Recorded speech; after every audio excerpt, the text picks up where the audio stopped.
चलिए, good evening everybody. क्या आप सभी को मेरी आवाज और वीडियो क्लियर है? चलिए, तो मेरे ख्याल से सभी को मेरी आवाज और वीडियो क्लियर होगी।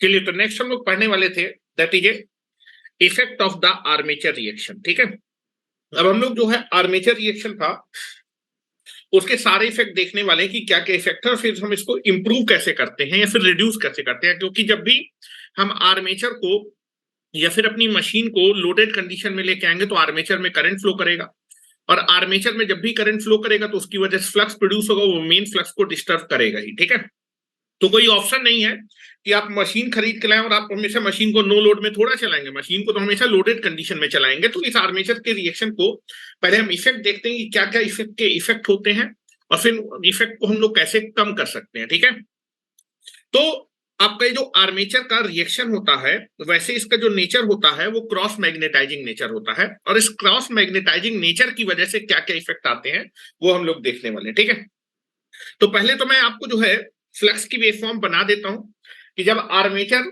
रिएक्शन नहीं था तब आपका जो है फील्ड फ्लक्स कैसा था, what is the shape will be there. आपका जो है फ्लैट टॉप नेचर का था या फिर ट्रपेजॉइड नेचर का था।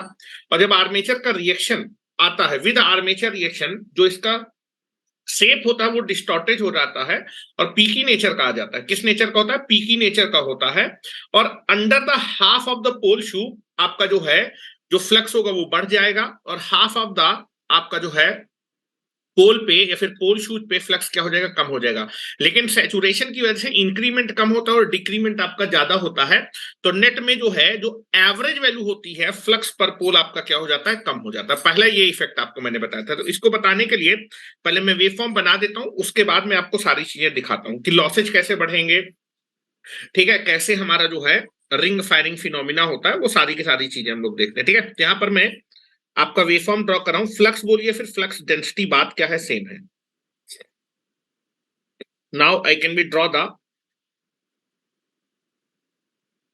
this is nothing but the आपका this is your quadrature axis,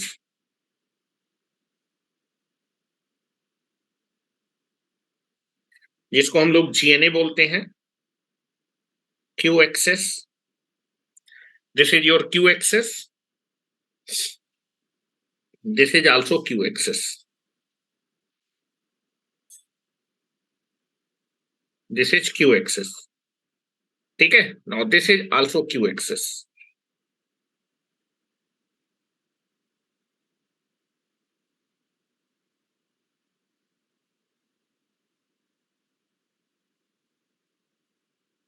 यहां पर आएगा डायरेक्ट एक्सेस, सेंटर पे।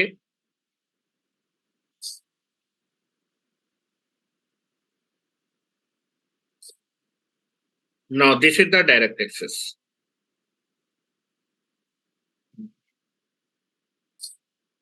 ठीक है, तो जब आर्मेचर का इफेक्ट कंसीडर नहीं किया था तो जो फ्लक्स की वेवफॉर्म होती है फील्ड फ्लक्स, वो आपका ट्रापेजॉइड शेप होता है।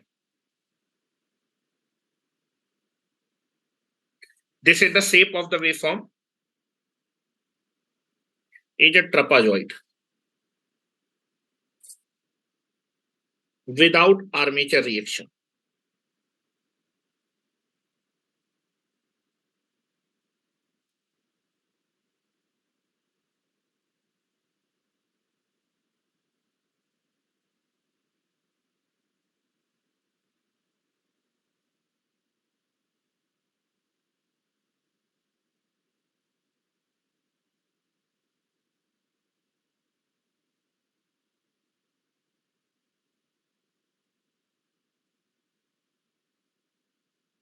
This is the, ये जो मैंने वेवफॉर्म बनाई है ये आपका फील्ड फ्लक्स की वेवफॉर्म है, फाई एफ लिखा है, और ये वेवफॉर्म बनाई है विदाउट आर्मेचर रिएक्शन,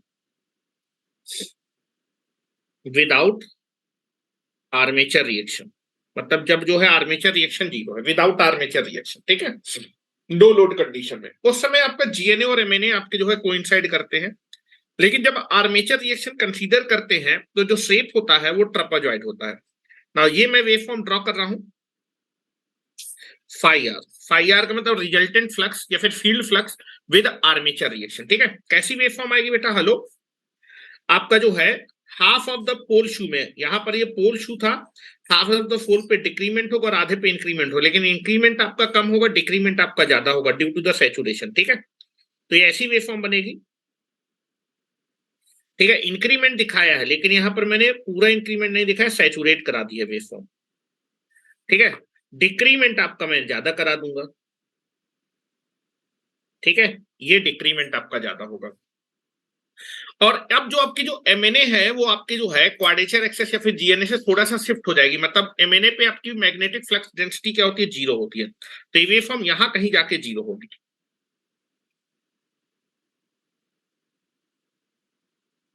यहां पर कहीं जाके जीरो होगी। ठीक है, और पीछे यहां कहीं जाके जीरो होगी।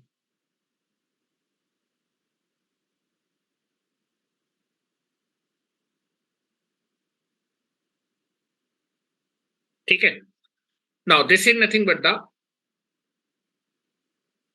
Half of the pole shoe पे फ्लक्स बढ़ेगा और half of the pole shoe पे फ्लक्स घट जाएगा।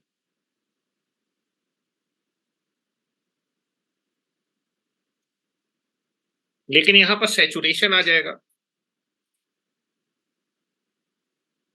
और आगे जाके कहीं पर ये जीरो होगी। That is the MNA. यहां पर मैंने जीरो दिखाया, ये जो मैंने दिखाया this is your MNA, magnetic neutral axis, जो कि थीटा एंगल से क्या हो जाती है? शिफ्ट हो जाती है। This is MNA. जनरेटर के केस में रोटेशन की डायरेक्शन में शिफ्टिंग होती है। This is your MNA. Quadrature axis का मतलब है GNA. This is your MNA.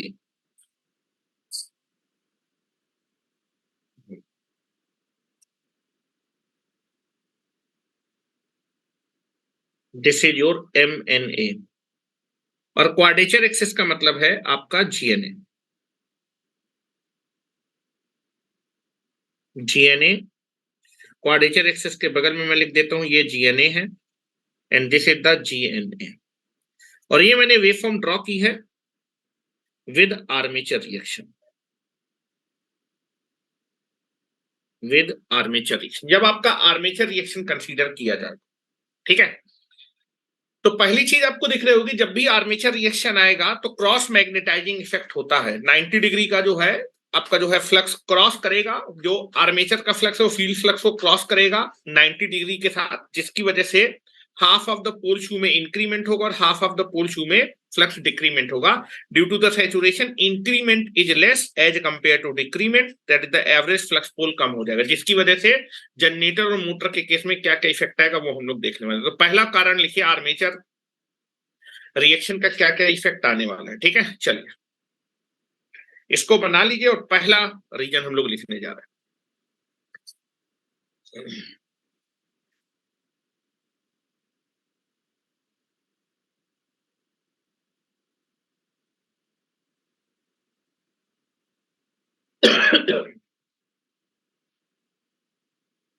हो गया, चलिए लिखिए।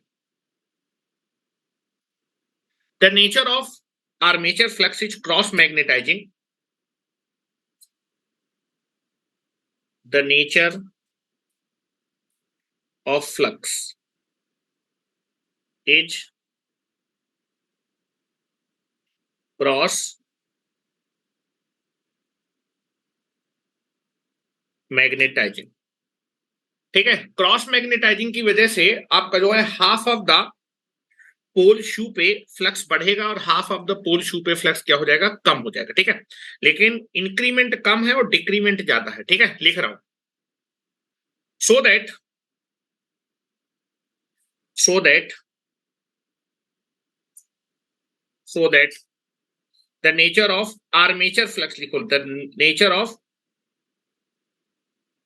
armature flux is cross magnetizing, so that due to the cross magnetizing nature, so that due to cross magnetising nature of armature flux.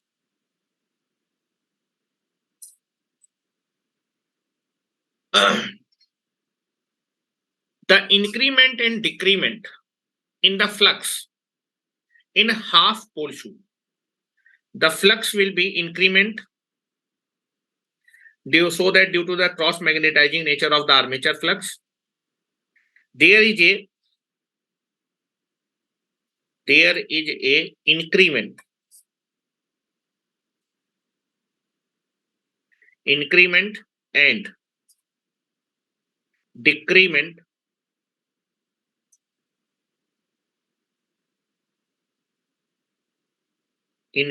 and decrement take place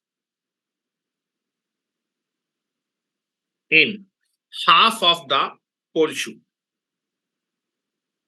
आधे पोल shoe में increment होगा. Hello, ये जो पोल होता है ना, ये पोल शू होता है. आधे पोल शू में बढ़ेगा और आधे पोल शू में घट जाएगा. मैं भी ये बोल रहा हूं, ठीक है.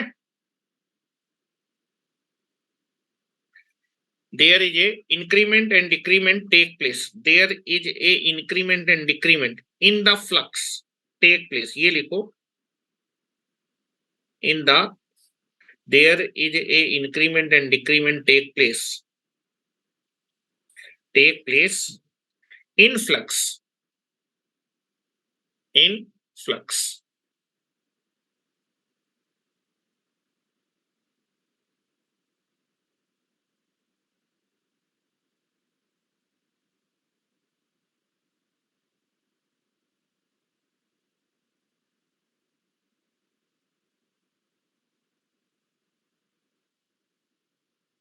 In the flux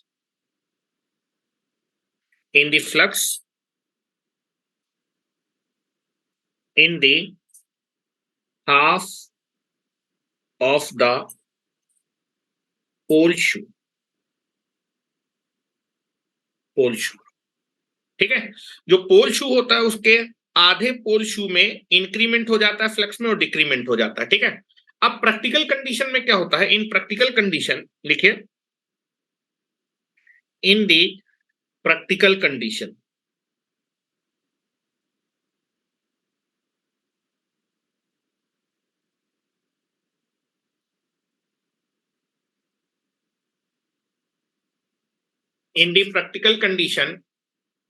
due to the saturation, in the practical condition saturation take place. In the practical condition saturation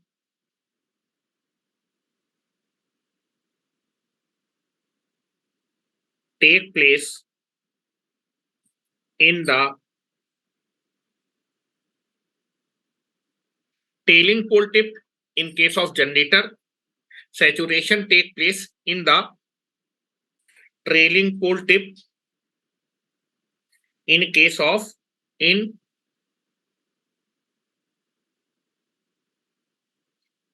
generator, and leading pole tip in the case of motor. Saturation take place होता है. Therefore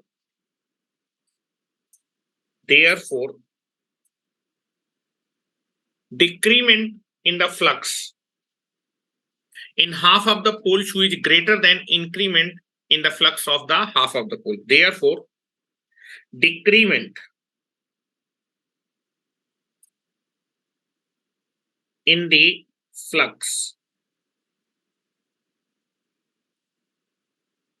in the half pole shoe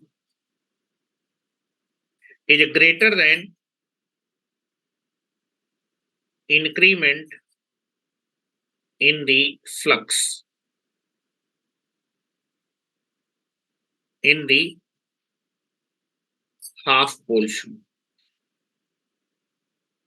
आपका decrement ज्यादा होगा, increment कम होगा. Therefore so that, ये लिख देते हैं, so that flux per pole, flux per pole, therefore flux per pole will be decreased in the DC machine, so that flux per pole in the machine will be decreased, decrease हो जाएगा। ठीक है, आपका flux per पोल क्या हो जाएगा, थोड़ा सा कम हो जाएगा। अब ये पूछा जाता है जो आर्मेचर की वजह से फ्लक्स पर पोल कम होता है, और ये लगभग कितना होता है, लगभग 3 से 5% तक जो है फ्लक्स पर पोल क्या हो जाता है, कम हो जाता है। ठीक है, जैसे मान लीजिए नो लोड में तो आर्मेचर का कोई इफेक्ट ही नहीं है, तो नो लोड में मान लीजिए फ्लक्स पर पोल 5 है, लेकिन जब लोड आप लगाएंगे तो आर्मेचर में करंट फ्लो करेगा जिसकी वजह से फ्लक्स आएगा, और जब फ्लक्स आएगा तो फ्लक्स पर पोल आपका 3 से 5% थोड़ा सा क्या हो जाएगा, कम हो जाएगा। ठीक है, तो यहां पर मैं लिख भी देता हूं, फ्लक्स पर पोल जो होता है लगभग 3 से 5% आपका क्या हो जाता है, कम हो जाता है। ठीक है, तो मैं लिख देता हूं, due to the armature reaction. देखो ये प्रैक्टिकल में आपको डाटा बता रहा हूं, 3 से 5%। ठीक है, एग्जामिनेशन में अगर क्वेश्चन में आर्मेचर का रिएक्शन देगा तो जितना दिया होगा उतना कंसीडर करेंगे, नहीं दिया तो हम इतना जो है मान के चलते हैं। अगर उसने बोला है कि आर्मेचर रिएक्शन कंसीडर करें, नहीं बोला तो हम कुछ कंसीडर नहीं करते। ठीक है, वैसे नॉर्मल केसेज में देता नहीं है और ना ही आपको कंसीडर करना है, लेकिन अगर आपसे कोई पूछे कि भाई आर्मेचर की वजह से फ्लक्स पर पोल कम होता है तो लगभग कितना परसेंट एवरेज वैल्यू कम हो जाती है, तो लगभग 3 से 5% कम हो जाता है। लिख दे रहा हूं, practical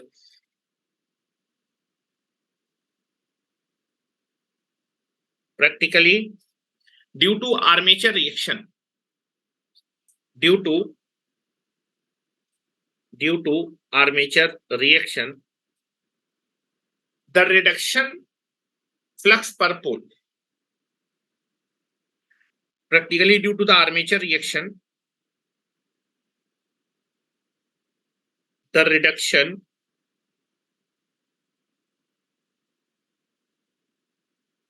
in the flux per pole is 3 to 5%, 3 to 5% होता है। ठीक है, 3 to 5%। अब जो है अगर फ्लक्स पर पुल कम हो जाएगा तो हमें दिक्कत क्या होगी वो समझने की कोशिश करते हैं। जैसे अगर मैं बात करूं नो लोड के समय फ्लक्स 5 है, जब आर्मेचर रिएक्शन तो फ्लक्स पर पोल 3 से 5% कम हो जाएगा, कितना रह जाएगा उसको भी समझा देता हूं। ठीक है, ये भी एग्जांपल के तौर पे हम लोग इसको समझ लेते हैं। मान लीजिए at no load condition, at no load condition, at no load condition, no load के समय आर्मेचर करंट 0 होगा तो आर्मेचर का फ्लक्स 0 होगा। अगर आर्मेचर का फ्लक्स 0 हो तो आर्मेचर की वजह से कोई भी रिएक्शन नहीं आएगा, आर्मेचर रिएक्शन 0 होगा। उस समय जो फील्ड से फ्लक्स पर पोल है that is the phi, the flux per pole, flux per pole, let us consider phi. लेकिन जब हम लोड लगाएंगे at full load, at full load, full load मतलब जब मशीन को लोडेड कंडीशन में लेके आएंगे तो आर्मेचर करंट आपका जो है, फुल लोड का मतलब है कि आर्मेचर में कितना करंट फ्लो करेगा, IAFL full load current flow करेगा। आर्मेचर में फुल लोड करंट फ्लो करेगा, तो इस समय आर्मेचर में अगर करंट फ्लो करेगा मींस ऐसे लिख देता हूं, that is full load current मतलब ये 0 नहीं है, तो आर्मेचर में फ्लक्स भी आपका प्रोड्यूस होगा, वो 0 नहीं होगा, तो देयर ये आर्मेचर फ्लक्स की वजह से आर्मेचर रिएक्शन भी 0, आर्मेचर रिएक्शन आएगा। और आर्मेचर रिएक्शन की वजह से आपके फ्लक्स में कितनी कमी आ जाएगी, 3 से 5%, लगभग 5% हम लोग लेके चल रहे हैं, 3 से 5% होता है लेकिन 5% मान लेते हैं। तो जब आर्मेचर के फ्लक्स का इफेक्ट आएगा तो कितना फ्लक्स बचेगा, तो हम लोग जब आर्मेचर रिएक्शन का इफेक्ट है तब रिजल्टेंट फ्लक्स जो पर पोल बचेगा उसको फाई डैश बोल रहा हूं, ये आपका फ्लक्स पर पोल है जब आर्मेचर रिएक्शन कंसीडर किया है। ठीक है, पर पोल फ्लक्स में कितने की कमी आ जाएगी, 3 से 5%, 5% मान लेते हैं फाई का, 5% कितना होगा 0.055, कितना बचेगा 0.9, इतना फ्लक्स बचेगा। क्या मेरी बात समझ में आ रही है? कितने की कमी आ जाएगी आर्मेचर रिएक्शन की वजह से? 5% आपका जो फ्लक्स है वो क्या हो जाएगा, कम हो जाएगा। ठीक है, मैंने इसका क्या किया, 5% निकाल लिया। ठीक है, और इतना फ्लक्स बचेगा पर pole. Flux per pole will be reduce, flux per pole will be reduce. ये चीज ध्यान रखिएगा, आर्मेचर रिएक्शन की वजह से फ्लक्स पर पोल, एवरेज वैल्यू फ्लक्स पर पोल की क्या हो जाती है, कम हो जाती है। इसकी वजह से दिक्कत क्या होगी, जनरेटर में क्या होगा, in case of generator,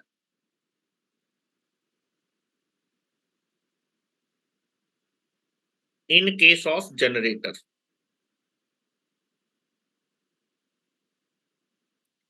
generator में जो आपका इंड्यूस ईएमएफ होता है, जनरेटेड ईएमएफ, ईजी जिसको बोलते हैं, that is equal to K armature का constant, that is phi into omega. ये मैंने आपको रिलेशन बताया था।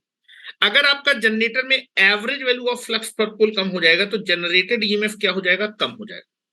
Generated EMF will be less. पहला चीज है कि जनरेटर में जो ईएमएफ इंड्यूस हो रहा था वो आपका क्या हो जाएगा, कम हो जाएगा। और अगर जनरेटर में ईएमएफ कम हो जाएगा तो आपका ये हुआ कि आर्मेचर रिएक्शन की वजह से जो जनरेटेड ईएमएफ है वो थोड़ा सा क्या हो जाएगा, कम हो जाएगा। टर्मिनल वोल्टेज में क्या फर्क आएगा?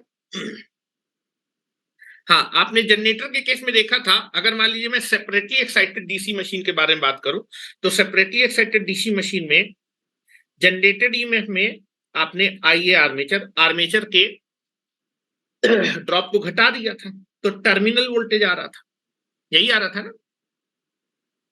तो आप बोल सकते हैं that is nothing but the, अगर आपका जो है जो टर्मिनल वोल्टेज और जनरेटेड ईएमएफ होते हैं प्रोपोर्शनल, अगर मान लीजिए ये वैल्यू बढ़ेगी तो पूरा फैक्टर बढ़ जाएगा, ये फैक्टर बढ़ जाएगा तो आपका, तो आर्मेचर के रिएक्शन की वजह से क्या होगा, हेलो, आर्मेचर के रिएक्शन की वजह से जो जनरेटेड ईएमएफ है वो क्या हो जाएगा, कम हो जाएगा। अगर ये वैल्यू कम हो जाएगी तो ओवरऑल ये डिफरेंस भी क्या हो जाएगा, कम हो जाएगा। और ये डिफरेंस कम हो जाएगा तो टर्मिनल वोल्टेज भी क्या हो जाएगा, कम हो जाएगा। तो मैं लिख रहा हूं,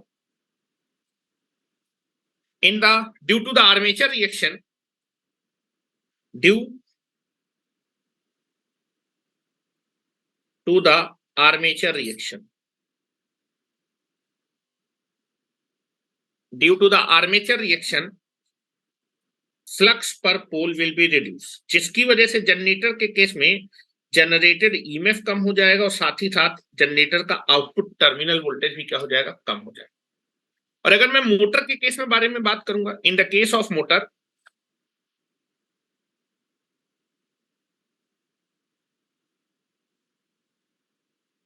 in the case of motor, अगर मैं मोटर के केस में बारे में बात करूं तो मोटर में जो टॉर्क की हम इक्वेशन निकालेंगे, मोटर में जो टॉर्क डेवलप होता है दैट इज इक्वल टू के ए इंटू फाई इंटू आई ए, आर्मेचर का करंट।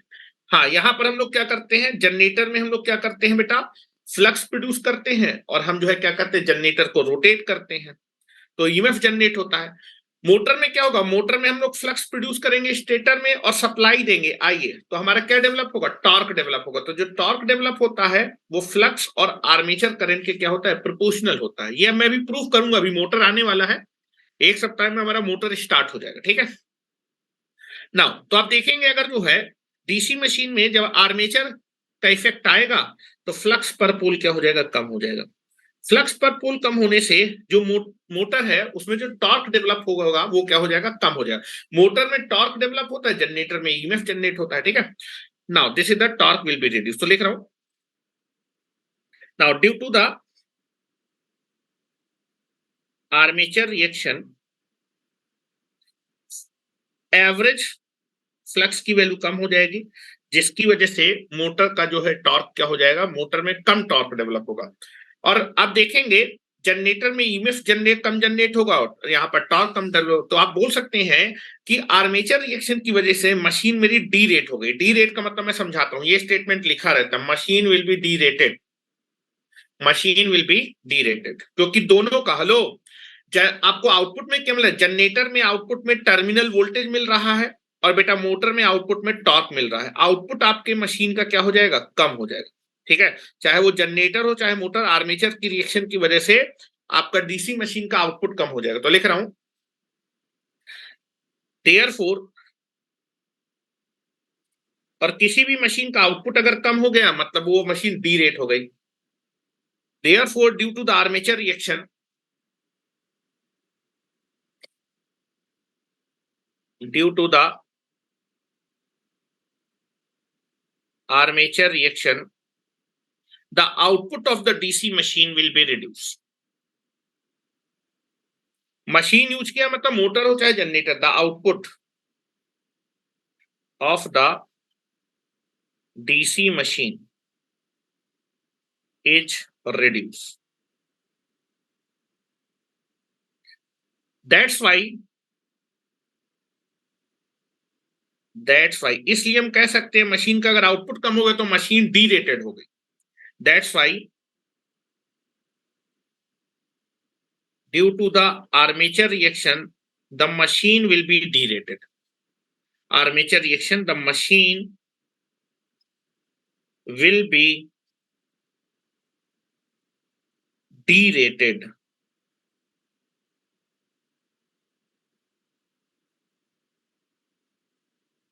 मशीन की रेटिंग कम हो जाएगी।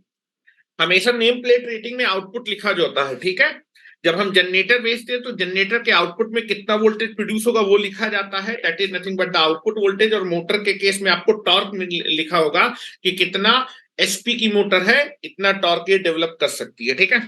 और अगर आर्मेचर रिएक्शन जब आएगा तो मशीन डी रेट हो जाएगी, मतलब रेटिंग कम हो जाएगी। समझिएगा डे रेटिंग का मतलब क्या होता है, मैं समझाने की कोशिश करता हूं, ठीक है। चलिए, डी रेटिंग का मतलब है कि जनरेटर के केस में मान लीजिए मेरे पास जनरेटर है और जनरेटर जो है 200 वोल्ट वोल्टेज क्या कर सकता है, जनरेट कर सकता है। जब आर्मेचर का रिएक्शन आएगा तो आपका जो है आउटपुट में जो वोल्टेज जनरेट हो रहा है ये थोड़ा सा क्या हो जाएगा, कम हो जाएगा। और आर्मेचर की वजह से जो रिडक्शन हम मान के चल रहे हैं 5% का मान के चल रहे हैं, ठीक है। जरा सुनिएगा, मान लीजिए आपने जो है एक जनरेटर बनाया, लिख लिया ना इतना, ठीक है। चलो, आपने एक जनरेटर बनाया, ठीक है, और जनरेटर की नेम प्लेट रेटिंग में आपने लिखा है कि कितने वोल्ट का जनरेटर है, that is nothing but the 200 volt का जनरेटर है, ठीक है। लेकिन आप देखेंगे जब मशीन को आप चलाएंगे, मशीन को खरीद के लाएंगे तो आप चलाएंगे ना, आपने जो है 200 वोल्ट का जो है मैन्युफैक्चर ने डिजाइन कर दिया, आप गए बाजार पे आपने मशीन को खरीद लिया और आपने पैसे कितने रुपए के दिए, 200 वोल्ट के दिए, ठीक है। लेकिन जब आप मशीन को घर पे लाके ऑपरेट करेंगे तो बिना लोड के तो चलाएंगे नहीं, खाली मोटर चला दें, ठीक है। मोटर चलाएंगे, लोड आएगा, जब लोड आएगा तो लोड की वजह से क्या होगा, आर्मेचर में करंट फ्लो करेगा, और आर्मेचर में जब करंट फ्लो होगा तो आर्मेचर रिएक्शन आएगा, और आर्मेचर रिएक्शन में कितना कंसीडर करो, 5%। मान लीजिए आर्मेचर रिएक्शन कितना कंसीडर किया, 5% आपका हुआ, तो 5% आपका फ्लक्स पर पोल क्या हो जाएगा, कम हो जाएगा, जिसकी वजह से जो ईएमएफ है वो कितना कम हो जाएगा, 5% के आसपास कम हो जाएगा। तो 200 वोल्ट का जनरेट करना चाहिए, लेकिन आर्मेचर की रिएक्शन की वजह से 5 वोल्ट आपका वोल्टेज क्या हो जाएगा, कम हो जाएगा। तो आपकी जो जनरेटर वो कितना वोल्टेज ही जनरेट करेगी, 190 वोल्ट जनरेट करेगी। आपने पैसा दिया 200 का, लेकिन आपको जो है आउटपुट में कितना वोल्टेज मिलेगा, 190 वोल्ट, ठीक है। मोटर के केस में अगर मैं बात करूंगा, now I can be consider the motor. Armature reaction की वजह से मशीन की रेटिंग कम हो गई, आपको 200 वोल्ट मिलना चाहिए लेकिन 200 वोल्ट मिलेगा नहीं, केवल कितना मिलेगा, 190। Rating will be reduce of the machine, machine can not B generate 200 volt, ठीक है, 5% रिड्यूस कर देगा। टॉर्क में बात करते हैं, that is nothing but the motor के केस में, मोटर के केस में आउटपुट में हमें टॉर्क मिलता है। मान लीजिए जो मोटर है उसका टॉर्क है 50 न्यूटन मीटर, ये रेटेड टॉर्क है। आप गए, आपसे बाजार से खरीद के लाए और मैन्युफैक्चर ने बोला कि भाई इतना टॉर्क डेवलप करेगी, लेकिन जब आपने मोटर को ऑपरेट किया तो आर्मेचर में करंट फ्लो करेगा, जिसकी वजह से आर्मेचर रिएक्शन आएगा, और आर्मेचर रिएक्शन का इफेक्ट में कितना ले रहा हूं, 5% ले रहा हूं, तो 5% आपका टॉर्क कम हो जाएगा आर्मेचर रिएक्शन की वजह से। केवल कितना टॉर्क डेवलप कर पाएगी, 47.5 न्यूटन मीटर, इतना टॉर्क मिलेगा। तो क्या रेटिंग कम हो गई क्या, आपने पैसा इतने का दिया, लेकिन आपको आउटपुट में इतना वोल्टेज या फिर इतना टॉर्क ही मिला, कम रेटिंग का आपको जो है।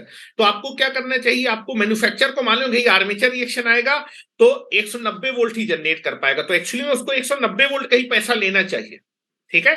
और अगर मोटर के केस में उसको कितने का पैसा लेना चाहिए, 47.5, लेकिन पैसा ज्यादा लेता है। जैसे आप कोई मोटरसाइकिल खरीदने जाते हैं और उसमें लिखा रहता है कि इसका जो है, जो एवरेज है वो 70 किलोमीटर, आपका 70 किलोमीटर पर लीटर होगा, या फिर आपका 1 लीटर में 70 किलोमीटर, लेकिन उतना मिलता नहीं है ना। कितना मिलता है, 50 के आसपास मिलता है। तो दैट जितना आपको मिलना चाहिए उतना मिलता नहीं है। आपको जो है जनरेटर के केस में इतनी रेटिंग मिलेगी और मोटर के केस में केवल इतना टॉर्क ही डेवलप हो पाएगा आर्मेचर के केस में से। तो आपकी जो मशीन की जो रेटिंग है, वो जो आपको प्रैक्टिकल मिल रही है, अगर ये ना होता तो इतना मिलता, लेकिन उतना मिलेगा नहीं। मशीन की रेटिंग क्या हो जाएगी, कम हो जाएगी। मेरी बात समझ रहे ना, इसी को बोलते हैं मशीन क्या हो जाएगी, डी रेट हो जाएगी, ratings will be reduce slightly, ठीक है, आर्मेचर रिएक्शन की वजह से। अब अगर मान लीजिए कोई बोले कि नहीं हमें जो है, अब ये मैन्युफैक्चर को भी मालूम है जिसने बनाया कि भाई जब भी मशीन ऑपरेट होगी तो मशीन में आर्मेचर की वजह से आपका फ्लक्स पर पोल क्या हो जाएगा, कम हो जाएगा। लेकिन अगर मान लीजिए आप जो है कंज्यूमर को 200 वोल्ट ही देना चाहते हैं, अगर 200 वोल्ट देना चाहते हैं तो आपको क्या करना पड़ेगा, आपका फ्लक्स पर पोल ज्यादा डिजाइन करना पड़ेगा, क्योंकि जब आर्मेचर आएगा तो फ्लक्स थोड़ा सा कम हो जाएगा, और फ्लक्स अगर कम हो जाएगा, इतना वो जनरेट करना चाहते हैं तो आपको स्लाइटली थोड़ा सा ज्यादा फ्लक्स क्या करना पड़ेगा, प्रोड्यूस करना पड़ेगा। और अगर फ्लक्स आप ज्यादा प्रोड्यूस करना चाहते हैं, चूंकि आपका जो है that is nothing but the field current constant होता है, नंबर ऑफ टर्न बढ़ाने पड़ेंगे मशीन में, और नंबर ऑफ टर्न बढ़ाने पड़ेंगे तो आपकी कॉस्टिंग क्या हो जाएगी, बढ़ जाएगी। तो जनरली बोला जाता है कि अगर आप आर्मेचर, अगर आप इसकी जो है, आप जो है अपने कंज्यूमर को 200 वोल्ट ही जनरेट करके देना चाहते हैं, तो आपको आपकी मशीन की कॉस्टिंग थोड़ी सी क्या हो जाएगी, बढ़ जाएगी। मैं समझाने की कोशिश करता हूं। आर्मेचर की वजह से पहले मैंने दिखाया कि आपको जो है, जो भी जनरेटर में वोल्टेज मिलेगा वो थोड़ा सा कम हो जाएगा, आपको केवल इतनी ही रेटिंग मिलेगी। आपने पैसा इतना दिया लेकिन मिली इतनी रेटिंग, तो मशीन में रेटिंग कम मिली, that is the machine will be derated, machine will be derated, ठीक है, machine will be derated armature reaction की वजह से। अब मैं आपको समझाने की कोशिश करता हूं कि मान लीजिए आपको जो है that is 200 volt voltage generate करने के लिए फ्लक्स पर पोल चाहिए, मान लीजिए 10 मिलीवेबर, समझिएगा। लेकिन जब आर्मेचर रिएक्शन आ जाएगा तो फ्लक्स पर पोल कम हो जाएगा, ठीक है, जिसकी वजह से आपका वोल्टेज क्या हो जाएगा, कम हो जाएगा। मैं समझाने की कोशिश करता हूं, ठीक है, चलिए लिख रहा हूं। लेट इतना अगर वोल्टेज जनरेट करना है तो आपको फ्लक्स पर पोल चाहिए 10। नो लोड के समय तो आर्मेचर का रिएक्शन होता नहीं, उतना फ्लक्स मिल जाएगा, लेकिन लोड आएगा तो आर्मेचर रिएक्शन फ्लक्स पर पोल कम हो जाएगा, जिसकी वजह से रेटिंग कम हो जाएगी, ठीक है। चलिए आइए जरा समझाता हूं। Late us consider flux per pole at no load, flux per pole at no load. No load के समय जो फ्लक्स पर पोल है वो कितना है, उसको मान लेते हैं 5, 10 मिलीवेबर, इतना है, ठीक है। और ये केवल फील्ड की वजह से आएगा, है ना, ये फील्ड की वजह से आएगा। अब जब मशीन को आप लोडेड कंडीशन में लाएंगे तो आर्मेचर रिएक्शन आएगा। जब फुल लोड में मशीन को चलाएंगे तो इतना फ्लक्स जो है चाहिए पर पोल, कितना वोल्टेज जनरेट करने के लिए, 200 वोल्ट, ठीक है। कितने वोल्टेज के लिए, 200 वोल्ट। ध्यान से देखिएगा, 200 वोल्ट जनरेट करने के लिए, जनरेटर का केस ले रहा हूं। लेकिन जैसे ही आप मशीन को लोडेड कंडीशन में, eight full load condition, eight full load condition,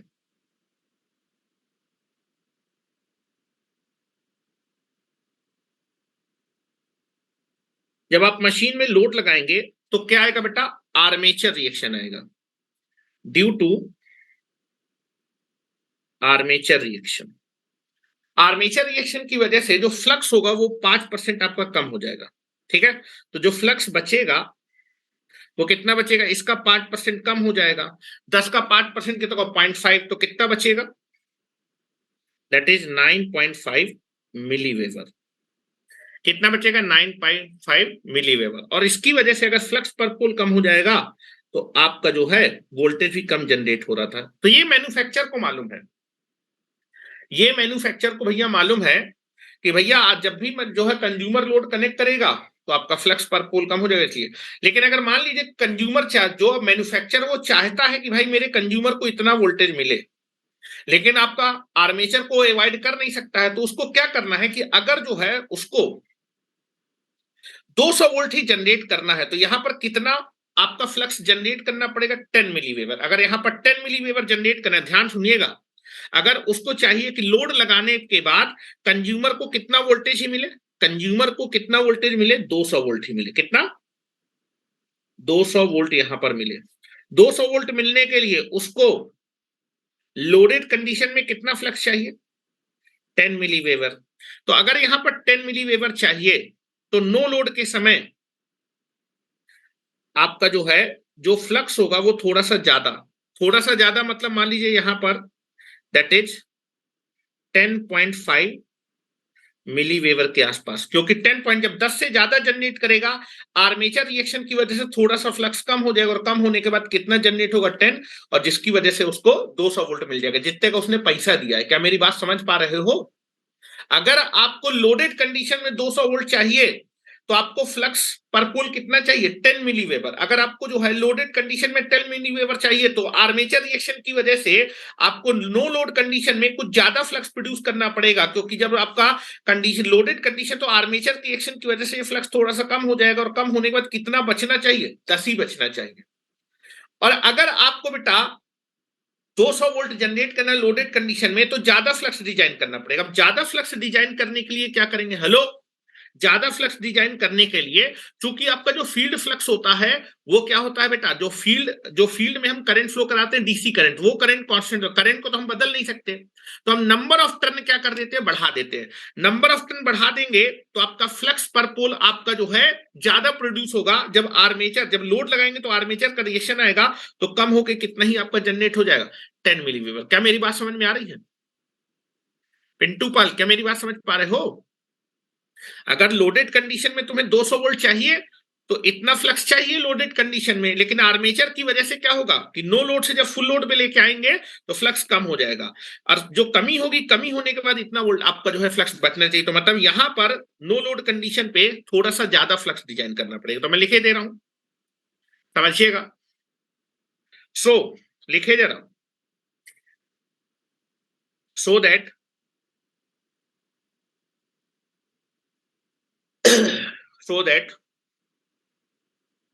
so that अगर आप आर्मेचर के रिएक्शन को कंपनसेट करना चाहते हैं कि भाई आर्मेचर रिएक्शन के बावजूद आपको 200 वोल्ट ही मिले, अगर आर्मेचर रिएक्शन के बावजूद आपको 200 वोल्ट चाहिए तो आपको क्या करना पड़ेगा, थोड़ा सा हायर फ्लक्स आपको क्या करना पड़ेगा, जनरेट करना पड़ेगा। ठीक है, तो लिख रहा हूं, so to compensate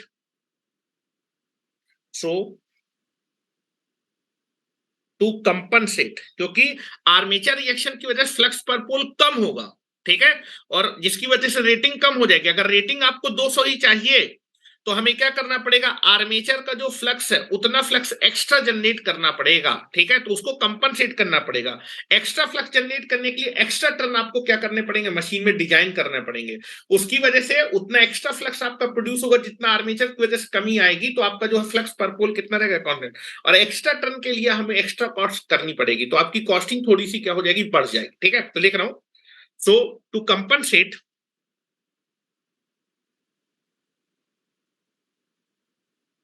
to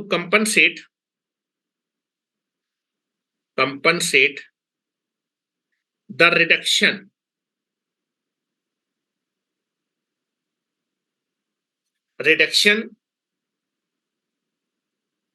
due to armature reaction. आपको मालूम है भी आर्मेचर रिएक्शन की वजह से फ्लक्स कम होगा, जितना भी फ्लक्स में कमी आ रही है उतना एक्स्ट्रा फ्लक्स आपको नो लोड में जनरेट करना पड़ेगा। So to compensate the reduction due to the armature reaction, higher field flux, higher field flux should be produce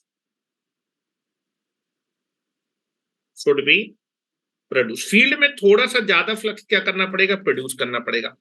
अब फील्ड में अगर जो है थोड़ा सा ज्यादा फ्लक्स प्रोड्यूस करना है तो करंट तो फील्ड में कांस्टेंट है, डीसी करंट है, तो ज्यादा फ्लक्स कब प्रोड्यूस होगा? जब एमएमएफ ज्यादा होगा। एमएफ का तो number of turn multiply, current तो फिक्स है तो नंबर ऑफ टर्न बढ़ाने पड़ेंगे produce, that is large number of turn, large number of turn required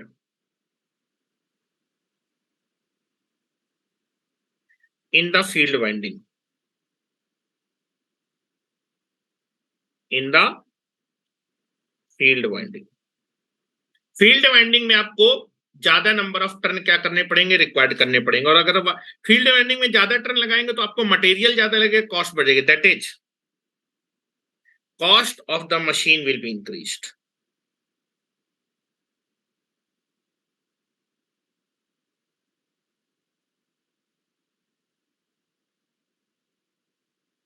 machine की कॉस्ट थोड़ी सी क्या हो जाएगी? बढ़ जाएगी। मतलब मैन्युफैक्चर को थोड़ी सी कॉस्टली मशीन बनानी पड़ेगी अगर वो 200 वोल्ट ही देना चाहता है। आर्मेचर के इफेक्ट को निगलेक्ट करना था, कंज्यूमर को 200 वोल्ट ही मिले। मेरा कहने का मतलब ये है कि मान लीजिए आपका जो है, पहले हमने क्या किया था, 10 मिली वेवर फ्लक्स को जनरेट करने के लिए मान लीजिए कितने टर्न की जरूरत है?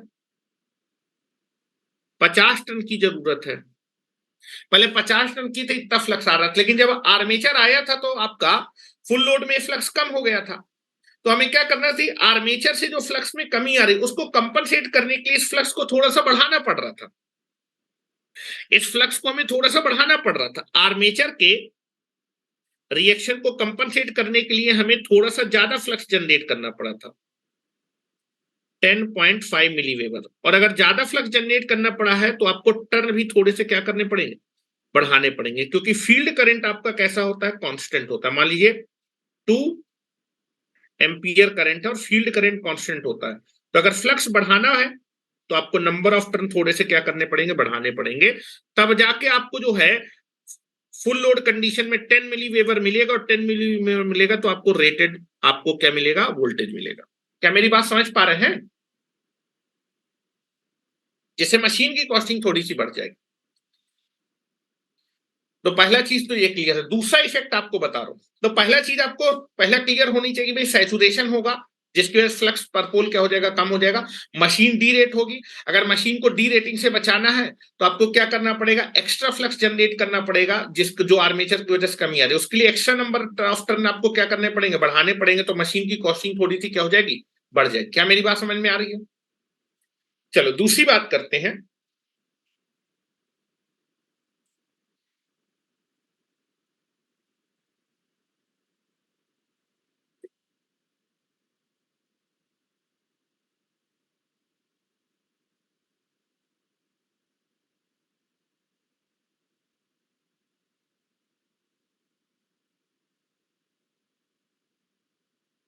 चलो अब आर्मेचर रिएक्शन की वजह से क्या होगा समझिएगा जरा।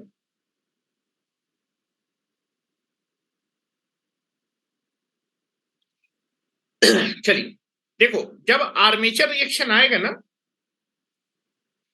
तो ये बताइए एवरेज वैल्यू, ये आर्मेचर रिएक्शन आएगा तो ये आपके रिजल्टेंट फ्लक्स है। इसकी जब मैं एवरेज वैल्यू निकालूंगा तो एवरेज वैल्यू थोड़ी सी कम हो जाएगी, क्योंकि इंक्रीमेंट यहां पर कम हुआ है और डिक्रीमेंट आपका ज्यादा हो गया है। डिक्रीमेंट ज्यादा है, इंक्रीमेंट कम है, तो एवरेज वैल्यू तो कम हो गई है। लेकिन ये बताइए क्या पीक वैल्यू फ्लक्स की बढ़ गई है? फ्लक्स की पीक वैल्यू बढ़ गई है लेकिन एवरेज वैल्यू कम हो गई है। एवरेज वैल्यू कम होने से एवरेज ईएमएफ आपका क्या हो जाएगा? मशीन का कम हो जाएगा। लेकिन जो पीक वैल्यू इंड्यूस होगी ना ईएमएफ की कॉइल में, वो क्या हो जाएगी? बढ़ जाएगी। पीक वैल्यू बढ़ जाएगी, एवरेज वैल्यू कम हो जाएगी। ठीक है, तो मैं लिख रहा हूं यहां पर, आपको दिखना चाहिए जब आर्मेचर का रिएक्शन आएगा तो जो पीक वैल्यू है, जैसे द पीक वैल्यू आपकी क्या हो गई है? बढ़ गई है। इसको मैं लिख रहा हूं फाई एम डैश। और जब आर्मेचर का रिएक्शन नहीं था तब मेरी जो पीक वैल्यू थी वो फाई एम थी। हेलो, फाई एम थी, ये पीक वैल्यू थी। अच्छा, फ्लक्स बोलो चाहे फिर फ्लक्स डेंसिटी बोलो, बात क्या है? सेम है। अगर पीक वैल्यू फ्लक्स की ज्यादा होगी तो डेंसिटी की भी ज्यादा होगी। या मैं लिख रहा हूं, जरा ध्यान से देखिएगा। सेकेंड पॉइंट, पहला पॉइंट क्लियर होना चाहिए कि आपका आर्मेचर रिएक्शन की वजह से आधे पोल शू पे फ्लक्स बढ़ेगा और आधे पे कम होगा, लेकिन इंक्रीमेंट कम होगा, डिक्रीमेंट ज्यादा होगा, जिसकी वजह से एवरेज वैल्यू फ्लक्स की क्या हो जाएगी, कम हो जाएगी, जिसकी वजह से जनरेटर में आउटपुट वोल्टेज कम हो जाएगा और मोटर में आउटपुट टॉर्क कम हो जाएगा।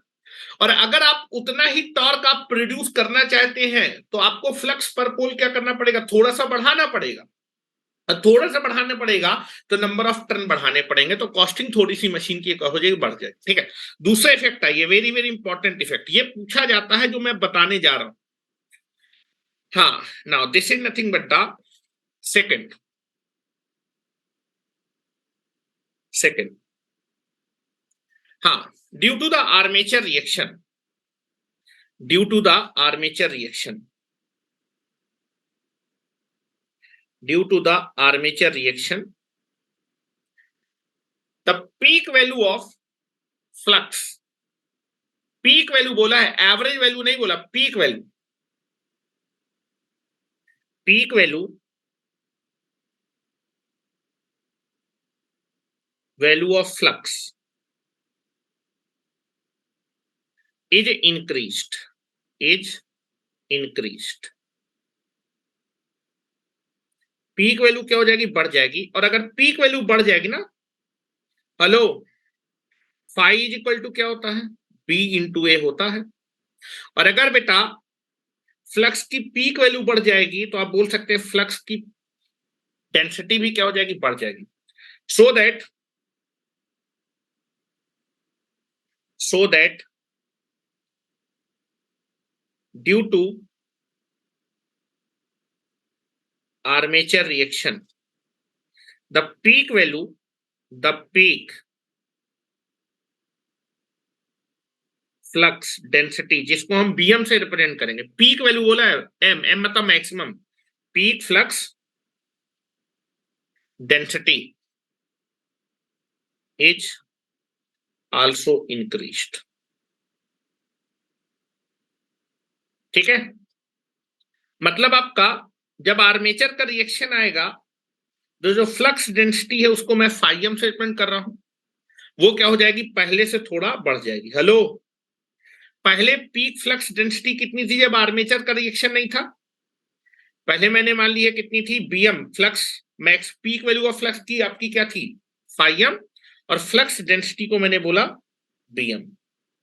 और जब आर्मेचर का रिएक्शन है तो पीक वैल्यू ऑफ फ्लक्स की क्या हो जाएगी, बढ़ जाएगी, तो फ्लक्स डेंसिटी भी क्या हो जाएगा, बढ़ जाएगा, बीएम डैश। क्या मेरी बात समझ में आ रही है? ठीक है, पीक फ्लक्स डेंसिटी क्या हो जाएगी, बढ़ जाएगी। बढ़ने वाले को मैं डैश से प्रिंट कर रहा हूं, जब आर्मेचर का रिएक्शन रहता है तब उसको खाली एम से प्रिंट कर रहा हूं। ठीक है, अच्छा ये बताइए,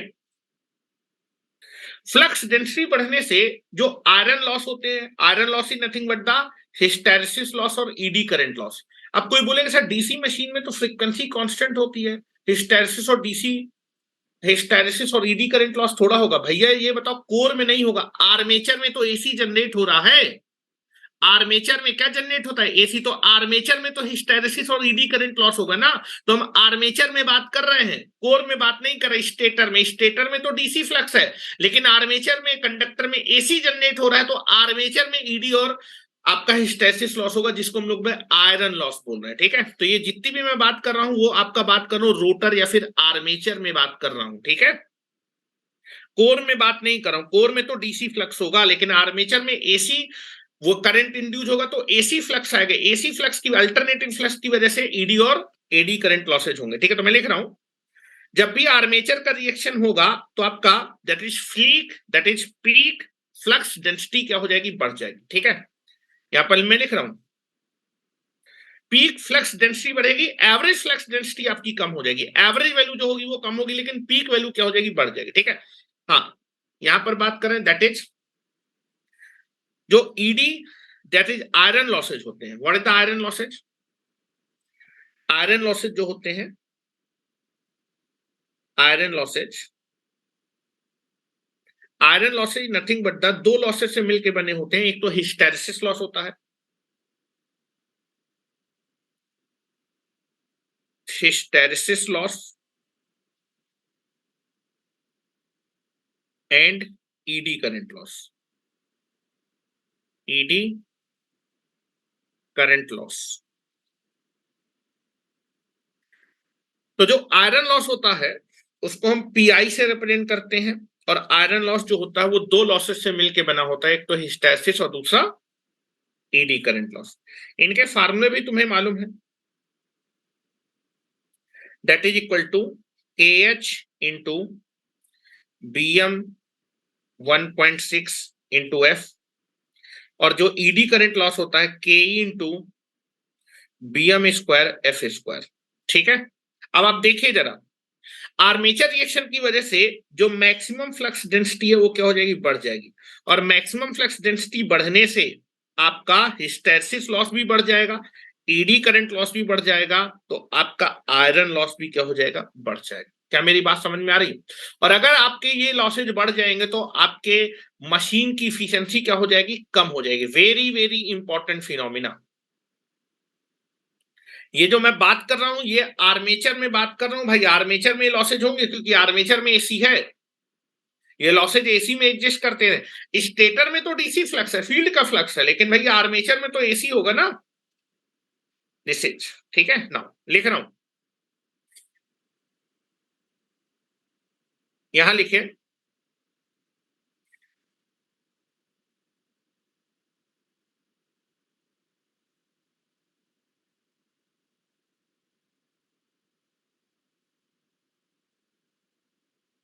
चलो तो लिख रहा हूं एच, जब भी आर्मेचर आएगा तो आर्मेचर रिएक्शन की वजह से आपका जो आयरन लॉसेज है वो क्या हो जाएंगे, बढ़ जाएंगे। पहले क्या था, जब आर्मेचर रिएक्शन नहीं था तो आपका पीक वैल्यू कम थी तो आयरन लॉसेज कम थे, लेकिन जैसे ही आपका जो है मशीन को आप लोडेड कंडीशन में रहेंगे, आर्मेचर में करंट फ्लो करेगा, करंट फ्लो करने की वजह से जो पीक फ्लक्स डेंसिटी है बढ़ जाएगी, तो आयरन लॉसेज क्या हो जाएंगे, बढ़ जाएंगे। ठीक है, चलो मैं लिख देता हूं पहले, due to the armature reaction, the peak flux density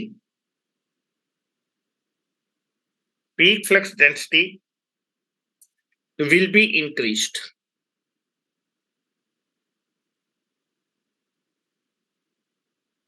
so that iron loss बोलिए फिर कोर लॉस बोलिए, so that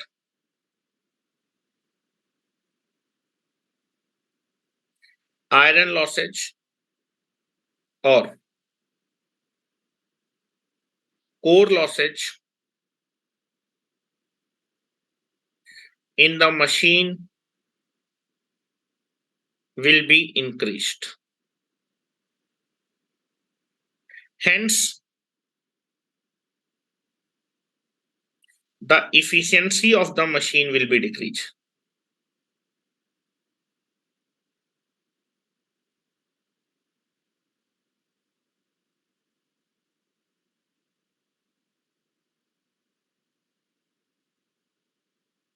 Hence, the efficiency of the machine will be decreased. अब जरा एक चीज और मुद्दे की बात समझिए, एक चीज आप लोग यहां पर पकड़ नहीं पाए जो मैंने बोला कि भाई जो है आयरन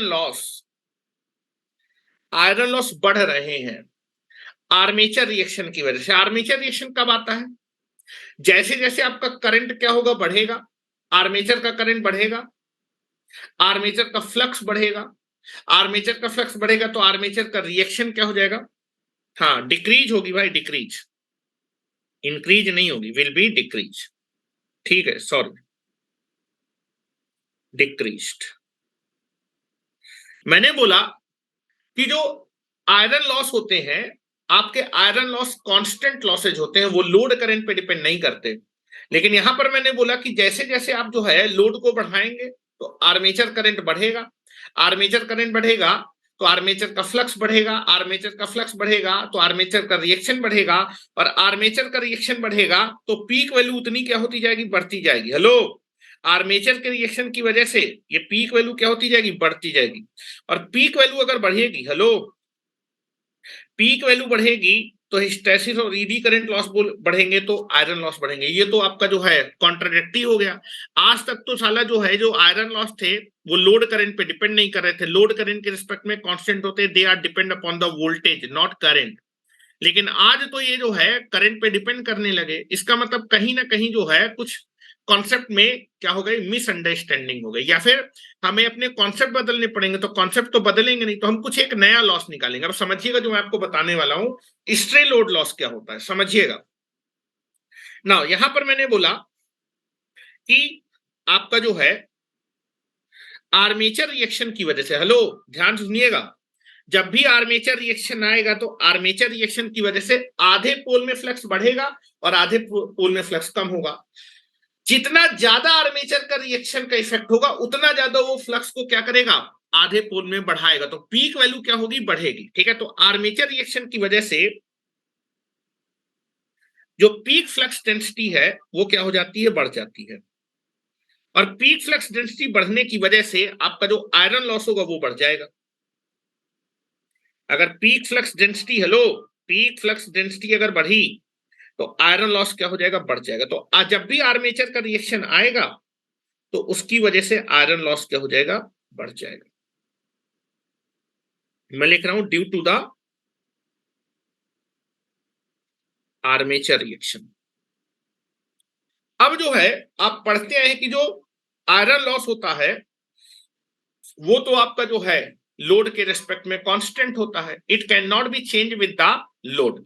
लेकिन देखो यहां पर तो लोड बढ़ाने पे आयरन लॉस बढ़ने लगा ना, समझा रहा हूं ध्यान से सुनिएगा। यहां पर आपने क्या कि जैसे जैसे आप लोड बढ़ाएंगे, हेलो, लोड को बढ़ाएंगे आपका आर्मेचर करंट बढ़ेगा, आर्मेचर करंट बढ़ेगा तो आर्मेचर का फ्लक्स बढ़ेगा, आर्मेचर का फ्लक्स बढ़ेगा तो आर्मेचर रिएक्शन बढ़ेगा, और आर्मेचर का रिएक्शन बढ़ेगा तो पीक फ्लक्स डेंसिटी क्या हो जाएगी, बढ़ जाएगी, और पीक फ्लक्स डेंसिटी बढ़ जाएगी तो आपका आयरन लॉस या फिर कोर लॉस बढ़ेगा। तो आपको दिख रहा होगा कि करंट बढ़ने पे आयरन लॉस बढ़ रहा है, लेकिन हमें मालूम है कि भाई जो आयरन लॉस होता है फिर जो कोर लॉस होता है वो तो आपका करंट के रिस्पेक्ट में constant, it can not be change. तो या तो हम अपने कॉन्सेप्ट को बदलें या फिर कुछ नया चीज डिफाइन करें कि क्या हो रहा है। समझिए मतलब ये हुआ कि आयरन लॉस नो लोड से लेके फुल लोड में, लोड को तुम चाहे जितना चेंज करो आयरन लॉस में कभी बदलाव, जो आयरन लॉस नो लोड में होता है वही आयरन लॉस फुल लोड में होता है। मतलब आर्मेचर को, जब मैं आर्मेचर मतलब लोड को बढ़ाऊंगा तो आर्मेचर करंट बढ़ेगा, आर्मेचर करंट बढ़ेगा तो ये आपका आयरन लॉस बढ़ रहा है। ठीक है, तो अब ये जो आयरन लॉस बढ़ रहा है, जो एक्स्ट्रा एडिशनल आयरन लॉस हो रहा है उसको हम क्या बोलेंगे। आयरन लॉस तो कांस्टेंट होता है, एक्चुअली में आयरन लॉस नहीं बढ़ता है, स्ट्रे लॉस बढ़ जाता है, जिसको हम आयरन लॉस की कैटेगरी में हम लोग जो है क्या करते हैं, गिनते हैं। सुनिएगा जब मैं समझाने की कोशिश करता हूं, सुनिएगा। एट नो लोड कंडीशन, मैं मान के चलो नो लोड कंडीशन में आयरन लॉस कितना था मशीन में, क्योंकि आयरन लॉस कांस्टेंट होता है, जो नो लोड में होगा वही फुल लोड में होगा। ठीक है, अब यहां पर सुनिएगा जरा, मैं बात कर रहा हूं, समझिएगा। At no load condition, at no load condition,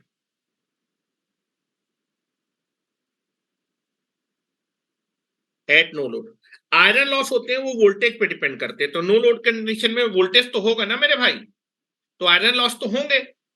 तो नो लोड कंडीशन में जो आयरन लॉस है वो कुछ होंगे। नो लोड के समय आपकी जो मैक्सिमम फ्लक्स डेंसिटी थी तो वीएम थी, नो लोड के समय नो आर्मेचर रिएक्शन ना, नो लोड के समय आइए आपका क्या होगा, जीरो होगा। ठीक है, आइए आपका नो लोड के समय आर्मेचर करंट जीरो होगा, आर्मेचर रिएक्शन जीरो होगा। नो लोड से वोल्टेज अप्लाई कर रखा है, तो मान लेते हैं उस समय आयरन लॉस कितना था, 40 वॉट था। कितना था, 40 वॉट। जब हमने अपनी मशीन को लोड कंडीशन में, एट फुल लोड कंडीशन, ध्यान सुनिएगा, eight full load condition, eight full load condition में आर्मेचर में क्या होगा, करंट फ्लो करेगा, आर्मेचर में फुल लोड करंट फ्लो करेगा, जिसकी वजह से आर्मेचर रिएक्शन आएगा, और आर्मेचर रिएक्शन की वजह से जो फ्लक्स डेंसिटी है, हेलो, आर्मेचर रिएक्शन की वजह से, अरे ये क्या हो गया, जिसकी वजह से आर्मेचर रिएक्शन आएगा।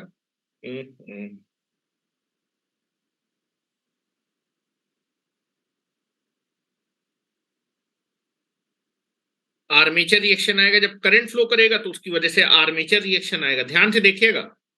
और जब आर्मेचर रिएक्शन आएगा तो फ्लक्स डेंसिटी जो है वो आपकी बढ़ जाएगी।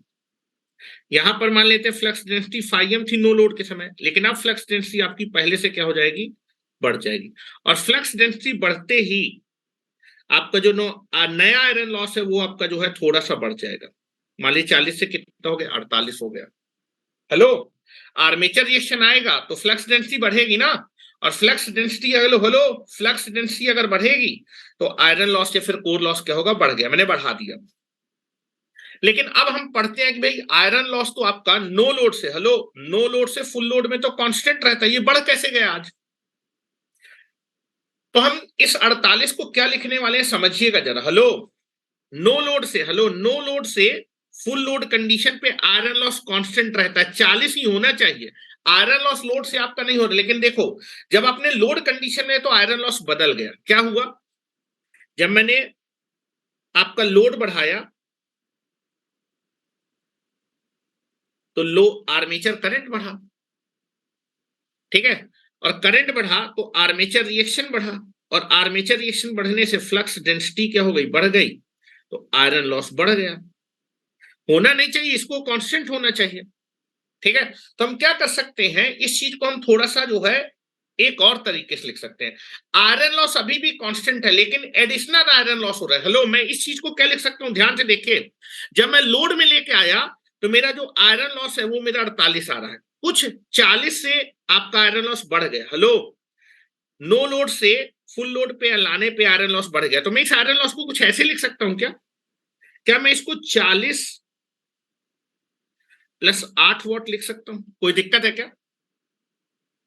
48 को मैंने 40 प्लस 8 लिख दिया। जब आप लोड में लेके आ रहे हैं तो आयरन लॉस अभी भी, हेलो, आयरन लॉस लोड पे डिपेंड नहीं करता, आयरन लॉस अभी भी कांस्टेंट है। आयरन लॉस अभी भी कैसा है, कांस्टेंट है, दिस इज कांस्टेंट। लेकिन एडिशनल कुछ लॉस हुआ, ये क्या हुआ, एडिशनल आयरन लॉस। जब आपने लोड लगाया तो कुछ एडिशनल आयरन लॉस आया, this is the additional iron loss,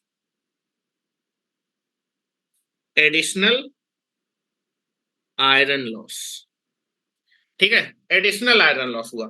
ये जो एडिशनल आयरन लॉस है, ठीक है, ये जो एडिशनल आयरन लॉस है इसको हम आयरन लॉस नहीं बोलते हैं। ये जो एडिशनल लॉस हो रहा है ना कोर में, हेलो, ये जो एडिशनल लॉस हो रहा है इस एडिशनल लॉस को हम बोलते हैं स्ट्रे लोड लॉस। क्या बोलते हैं, stray load loss, stray load loss. ये बढ़ रहा है जिसकी वजह से आपको लग रहा है कि आयरन लॉस अभी भी कांस्टेंट है।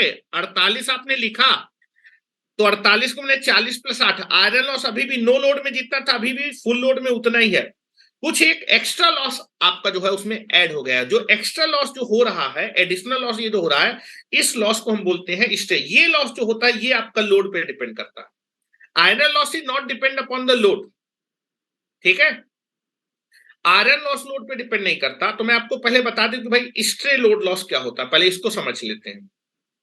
जो आपका जो है, जब हम जो है आर्मेचर रिएक्शन आएगा तो आपको ये लगेगा कि भाई मेरा जो है कोर लॉस बढ़ रहा है। कोर लॉस आपका जो है उतना ही है, लेकिन आपका कोर लॉस में कुछ एडिशनल लॉस आ गया, उस एडिशनल लॉस को बोलते हैं स्ट्रे लोड लॉस। ये याद रखिएगा कि आपका जो है जो लॉस होता है जब हम आर्मेचर रिएक्शन लेते हैं तो आपका आयरन लॉस तो उतना ही रहता है, लेकिन आयरन लॉस में एक एक्स्ट्रा लॉस भी आ जाता है जिसको हम बोलते हैं स्ट्रे लोड लॉस। जब हम जैसे जैसे आर्मेचर का जैसे जैसे लोड को बढ़ाते जाएंगे वैसे वैसे आपका आर्मेचर के रिएक्शन बढ़ता जाएगा और स्ट्रे लोड लॉस बढ़ेगा, तो आपको लगेगा कि आपका आयरन लॉस हमेशा कांस्टेंट होता है।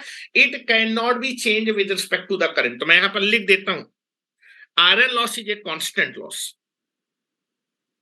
जो आयरन लॉस या फिर जो कोर लॉस होता है दैट इज, ये आपको सर ने पढ़ाया होगा, आयरन लॉस और core loss.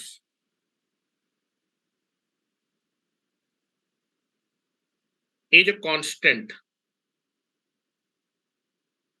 With respect to load current. No load से फुल लोड तक आयरन लॉस कांस्टेंट होता है।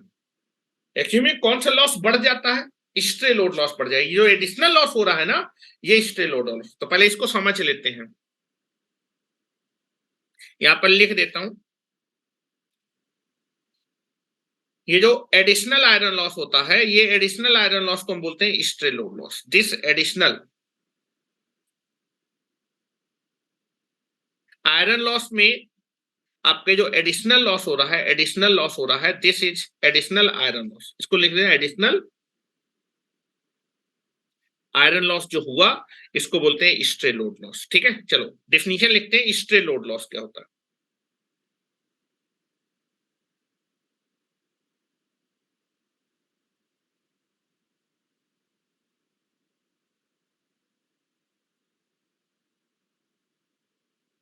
अच्छा, अगर स्ट्रे लोड लॉस तो बाद में बात करते हैं, पहले तो मुझे बताओ लोड लॉस क्या होता है। What is the load loss?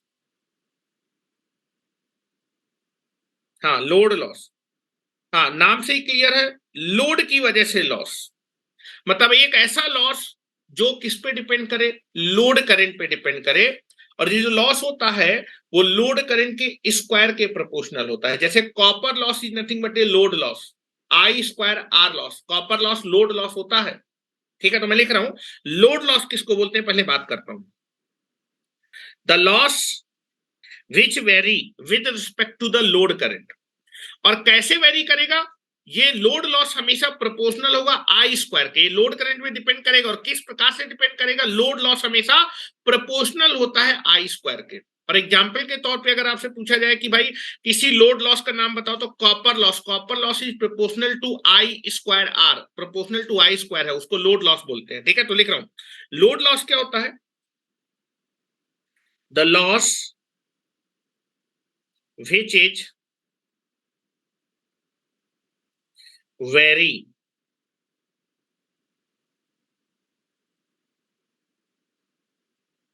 with the load। Load current, load current आप बोल सकते हैं आई, जो लोड करंट के हिसाब से वेरी करे। और जो हमेशा लोड लॉस होगा ना, लोड लॉस, वो हमेशा प्रोपोर्शनल होगा आई स्क्वायर के। एग्जाम्पल के तौर पे अगर मैं बात करूं, लोड लॉस का सबसे अच्छा एग्जाम्पल है कॉपर लॉस। कॉपर लॉस मैं लिख देता हूं, copper loss is nothing but the, क्या होता है, आई स्क्वायर आर लॉस। और यहां से आप लिख सकते हैं जो कॉपर लॉस है वो प्रोपोर्शनल है आई स्क्वायर के। तो कॉपर लॉस को हम लोड लॉस भी बोलते हैं। अब स्ट्रे लोड लॉस क्या होता है? स्ट्रे लोड लॉस भी जो होता है वो आपका करंट के हिसाब से वेरी करता है, लेकिन ये करंट के स्क्वायर के प्रोपोर्शनल नहीं होता। ये करंट के किसी भी रूट के भी हो सकता है, क्यूब के भी प्रोपोर्शनल समथिंग। ये नहीं मालूम कि कैसे वेरी करेगा, लेकिन ये प्रोपोर्शनल टू करंट होता है। स्क्वायर के प्रोपोर्शनल नहीं होता, करंट के प्रोपोर्शनल होता है। अब अंडर रूट ऑफ आई से भी प्रोपोर्ट का जो है वेरी कर सकता है, आई क्यूब से भी वेरी कर सकता है, आई फोर, कई सारे स्ट्रे लॉड ऑफ लॉस होते हैं। आपका वो लॉस जो करंट पे डिपेंड करे लेकिन करंट के होल स्क्वायर के प्रोपोर्शनल ना हो। हेलो, वो लॉस जो करंट के हिसाब से वेरी करें लेकिन करंट के होल स्क्वायर के प्रोपोर्शनल ना हो, उनको बोलते हैं stray load loss. Sir, no load पर आर्मेचर करंट जीरो क्यों होता है? भाई नो लोड के समय मशीन को केवल और केवल क्या करने, कोर लॉसेस अप्लाई करने होते हैं ना। Core loss supply, core loss is very very, तो very very small current draw करता है। और स्मॉल करंट को आप जीरो करंट मान सकते हैं। ठीक है, रेडमी। आर्मेचर करंट जीरो क्यों बोलते हैं? मैंने बोला कि नो लोड के समय आपको मशीन में केवल कौन से लॉस सप्लाई करने, जैसे ट्रांसफॉर्मर है, नो लोड में कौन सा loss, core loss. Core loss के लिए कितना current, no load current, very very small current, उसको जीरो भी मान लीजिए, कोई दिक्कत नहीं। इसलिए बोला जाता है कि नो लोड पे मशीन जीरो करंट ड्रॉ करती है। ठीक है, कोई सी भी मशीन। तो स्ट्रे लोड लॉस की डिफिनीशन सुनो जरा। स्ट्रे लोड लॉस क्या होता है?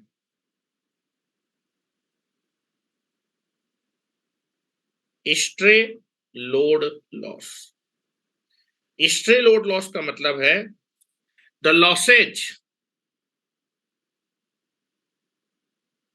which vary, which is vary with the load current, वो लोड करंट के साथ तो वेरी करें, लेकिन कैसे वेरी करें? स्क्वायर को छोड़ के किसी भी प्रकार से वेरी कर सकते हैं। लिख रहा हूं, but stray load loss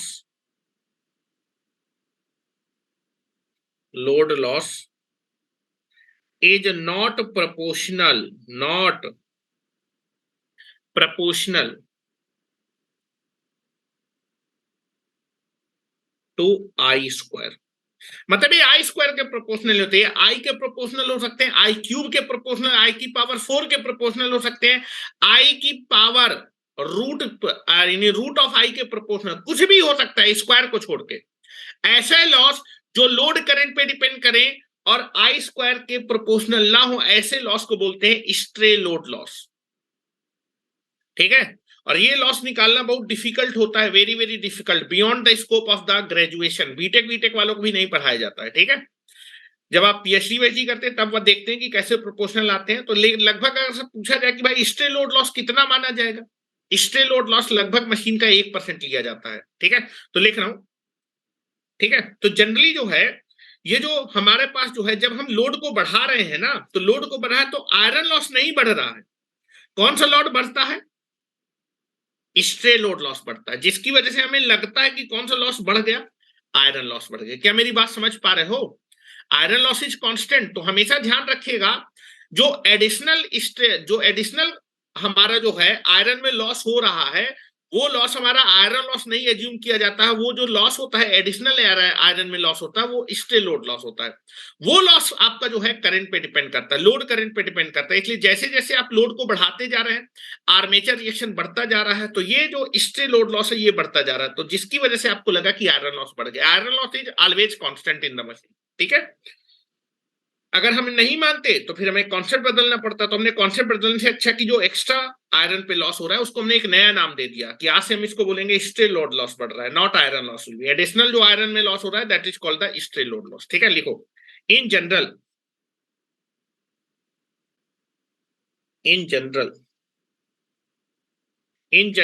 stray load loss are assumed as 1% of the output of the machine. जो भी मशीन का आउटपुट होता है उसका 1% स्ट्रे लोड लॉस लिया जाता है। और यहां पर एक नोट लगाइए, स्पेशल नोट लगाइए,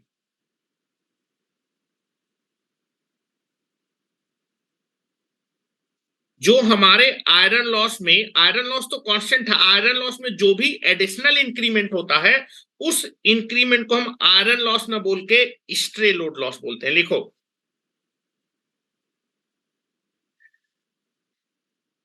the increase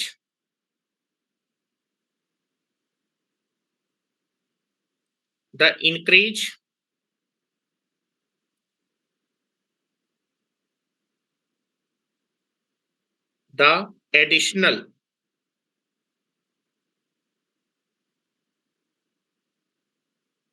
increment in the iron loss or core loss in the machine is always considered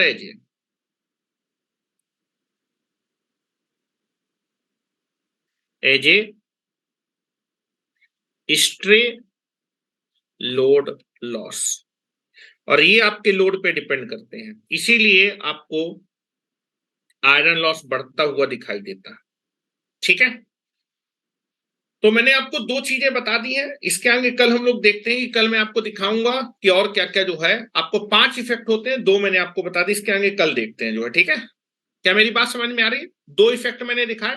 पहला इफेक्ट है कि दैट इज फ्लक्स आपका आधे पोल शू पे फ्लक्स को बढ़ाएगा, आधे पोल शू पे घटाएगा, लेकिन सैचुरेशन की वजह से इंक्रीमेंट कम होता है तो एवरेज वैल्यू कम हो जाती है, जिसकी वजह से मशीन डी रेट होती है। अगर मशीन को आपको सेम रेटिंग का आपको कंज्यूमर को भेजना है तो एडिशनल टर्न आपको मशीन में बढ़ाने पड़ेंगे, जिसकी वजह से आपकी मशीन की कॉस्टिंग थोड़ी सी बढ़ जाएगी।